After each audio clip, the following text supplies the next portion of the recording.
মুসলমান বলছিলাম, যত সময় আপনি দুনিয়া জমিনে আপনার জান আছে, আপনার ভিতরে রূহ আত্মা প্রাণ আত্মা আছে, আপনি সব সময় আপনি আল্লাহ তাআলার ইবাদত করবেন, এক আল্লাহকে মানবেন, নবীজি সুন্নতকে পালন করবেন। আপনার আমার হায়াত আর কতটুকু সময়? উম্মতে মুহাম্মদের হায়াত একেবারে কম, একেবারে কম। মুসা নবী একবার রাস্তা দিকে হাঁটিয়ে যাইতেছেন, হেঁটে হেঁটে যাইতেছেন। মুসা আলাইহিস সালাম বলে ইসরাইলের নবী। তো বট গাছতলা দেখলেন একজন মহিলা, বৃদ্ধ মহিলা বৈশাখ কাঁদতেছে। জিজ্ঞাসা করেন, ও মহিলা বুড়িমা, আপনি কেন কাঁদেন? তো ওই মহিলা বলতেছে, আমার ছোট বাচ্চা সে ইন্তেকাল করেছে, না মালিক, বাচ্চাটা ইন্তেকাল করেছে, এই জন্য আমি তার বিরহের বেদনা আমি কাঁদতেছি। তখন মুসা আলাইহিস সালাম বলেন, বুড়িমা, আপনার যে ছোট সন্তানটা ইন্তেকাল করেছে তার বয়স কত? আপনার ছোট বাচ্চা তো ইন্তেকাল করেছে, তার বয়স কত বলেন? তখন ওই মহিলা বলতেছে, না তো আমার ছোট বাচ্চা ইন্তেকাল করছে, তার বয়স তো মাত্র 400 বছর। সুবহানাল্লাহ। মুসা আলাইহিস সালাম বলেন, বুড়িমা, আপনার ছোট বাচ্চা ইন্তেকাল করছে, তার বয়স মাত্র 400 বছর, এই জন্য আপনি কাঁদতেছেন। কিন্তু ভবিষ্যতে এমন একজন নবী আসবেন, উম্মতে মুহাম্মদী, হযরত মুহাম্মদ সাল্লাল্লাহু আলাইহি সাল্লাম নামে একজন নবী আসবেন, যেই নবীর উম্মতের হায়াত হবে মাত্র 60 থেকে 70 বছর, গড়পড়তা বয়স হবে 60-70 বছর হায়াত হবে। তখন ওই মহিলা বলল, ও আল্লাহর পয়গম্বর মুসা আলাইহিস সালাম, মাত্র 60-70 বছর আমরা অতিক্রম করে ফেলতাম। সুবহানাল্লাহ। সেই মহিলার ইবাদতের কি তড়প ছিল! আল্লাহ নবী আল্লাহকে বলেন, ও আল্লাহ, আগের জমানার যত নবী আসছেন সেই নবীদের হায়াত হচ্ছে বেশি, উম্মতেরও হায়াত বেশি, তারা বেশি বেশি নেকের কাজ করতে পারত, কারণ তাদের হায়াত বেশি। আমার উম্মতের তো হায়াত কম, তারা তো অল্প হায়াতে কিভাবে নেকের কাজ বেশি করবে? আল্লাহ নবী যখন আল্লাহকে কথা বললেন, আল্লাহ বলেন, পয়গম্বর, আপনার কোনো চিন্তা নাই, আপনার কোনো ভয় নাই, আপনার উম্মতেরও কোনো চিন্তা নাই, আপনার উম্মতেরও কোনো ভয় নাই।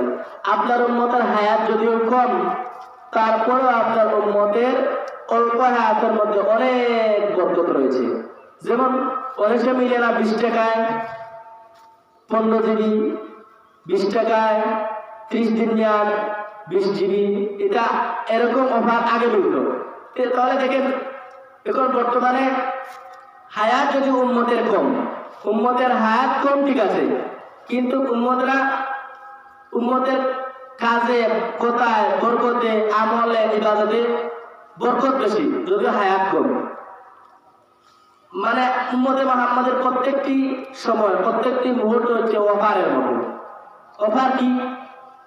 যেমন রমজান মাস উম্মতে মুহাম্মাদের হচ্ছে অফার। রমজান মাসে উম্মতে মুহাম্মাদের জন্য অনেক বরকত রয়েছে। কি বরকত? রমজান মাসের রোজা, রমজান মাসের তারাবি, রমজান মাসের সেহরি, ইফতার, রমজান মাসের ব্রিথিং, আরো ইবাদত, আমল, এই সমস্ত ইবাদতের মাধ্যমে একজন মানুষ পরিপূর্ণ কামেল হয়ে যায়। এই জন্য আপনার আমার জন্য সর্বপ্রথম যে কাজটা হচ্ছে রমজানে যে কিয়ামুল লাইল, রমজানের রাত্রিকালীন ইবাদত, এই ইবাদত আপনাকে আমাকে করতেই হবে। আল্লাহ নবী বলেন, ও উম্মতের দল, আমার অল্প বয়সে তো আমার দাড়ি আর চুল একমাত্র পেকে যাচ্ছে, একমাত্র কবরের চিন্তা। কিন্তু আপনার আমার উম্মতের কি অবস্থা? নবী চিন্তা কইরা কইরা নবী বলতেছেন, আমার মাথার চুল পেকে যাইতেছে, একমাত্র কবরের চিন্তায়। আর উম্মতের চলাফেরা দেখলে মনে হয় যে তারা জান্নাতের সার্টিফিকেট, শার্টের প্যাকেটও 5টা আর জিন্সের প্যান্টের প্যাকেটও 10টা লইয়া ঘুরে। উম্মতের দিকে তাকাইলে কেমন আক্ষেপ হয়, হাসরাত হয়। আল্লাহ নবীর সাহাবী হযরত ওসমান রাদিয়াল্লাহু আনহু, আল্লাহ নবীর জলিলুল কদর সাহাবী, তিনি যখন কবরের কিনারা দিয়ে যান, সাথে সাথে তিনি বেহুশ হয়ে পড়তেন, বেহুশ হয়ে যেতেন উসমান রাদিয়াল্লাহু আনহু। তো উসমানকে জিজ্ঞাসা করা, তো উসমান, আপনি জান্নাতের বয়ান করেন, জান্নাতের বয়ান শুনেন, জাহান্নামের বয়ান করেন, জাহান্নামের বয়ান শুনেন, কাঁদলে তেমন কাঁদতে দেখা যায় না, তো হাসুজ্জ্বল দেখা যায় না, কিন্তু আপনি যখন কবরের কিনারা দিয়ে যান, আপনি সাথে সাথে বেকার বেহুশ হয়ে যান কেন? তো উসমান রাদিয়াল্লাহু আনহু বলেন, ও ভাই গো, তুমি জানো না, মানুষ মরণের পরে প্রথম গাঠি হলো অন্ধকার কবর। এই কবরে যাইয়া যদি আমি নাজাত পাই, বাকি যত গাঠি আছে কোনো অসুবিধা নাই, কিন্তু এই কবরে যদি গিয়ে আমি ধরা পেয়ে যাই, বাকি গাঠি দিয়ে কোনো উপায় থাকবে না। এই জন্য উপায় উসমান রাদিয়াল্লাহু আনহু কবর দেখলে বড় আফসোস, তিনি বেহুশ হয়ে যেতেন কবর দেখলে। আলী রাদিয়াল্লাহু আনহুর মানাকিব দেখছিলাম সিয়ার আলামিন নুবালা, শামসুদ্দিন আজহাবের কিতাব। এই কিতাব পড়া ছাড়া কোনো মানুষ মুহাদ্দিস হতে পারবে না। সিয়ার আলামিন নুবালা পড়া ছাড়া কোনো মানুষ হক্কানি মুহাক্কিক আলেম হতে পারবে না এই কিতাব পড়া ছাড়া। এই কিতাবে আমার যতদূর মনে হয় 11 নম্বর খণ্ড কোন জায়গায় পড়েছিলাম, আলী রাদিয়াল্লাহু আনহু নামাজ পড়তেছেন। নামাজ পড়তে পড়তে পড়তে তিনি একটি সূরা নিলেন, সূরা আল ইমরান। আল ইমরান পড়তে গিয়ে শেষ করার মুহূর্তে তিনি বেকার বেহুশ হয়ে গেলেন। ইমাম আজম আবু হানিফা রাহিমাহুল্লাহর মানাকিব দেখলাম, আবু হানিফার জীবনী, সেখানে কি লেখা আছে? আবু হানিফা কেমন? আবু হানিফা এত বড় ইমাম, ইমামে আজম আবু হানিফা রাহমাতুল্লাহ আলাইহি, এত বড় আল্লাহর ওলি, ইমামুল মুসলিমিন, ইমাম আজম আবু হানিফা রাহমাতুল্লাহ আলাইহি। আল্লাহ এত রুহানি ইলম আর রুহানি শক্তি দান করেছিলেন ইমাম আজম আবু হানিফাকে। ইমাম আজম আবু হানিফা রাহমাতুল্লাহ আলাইহি পবিত্র রমজান মাসে আল্লাহর কোরআনকে তিনি 62 বার খতম করতেন।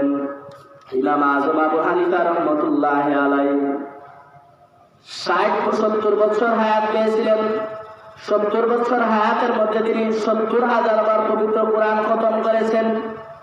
কোরআনের মধ্যে উল্লেখ করা হয় ইমাম আজম আবু হানিফা রাহমাতুল্লাহ আলাইহি যেই জায়গায় ইন্তেকাল করেছেন, ওই জায়গায় তিনি 1000 বার পবিত্র কোরআন খতম করেছেন।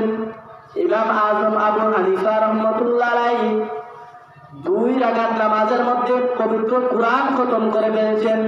লাকাদ জানাল বিলাদা ওয়া মান আলাইহা ইমামুল মুসলিমিন আবু হানিফা, আবু হানিফা বুঝ ইমামে বাসফা আসরাজে উম্মতে আলে মুস্তাফা।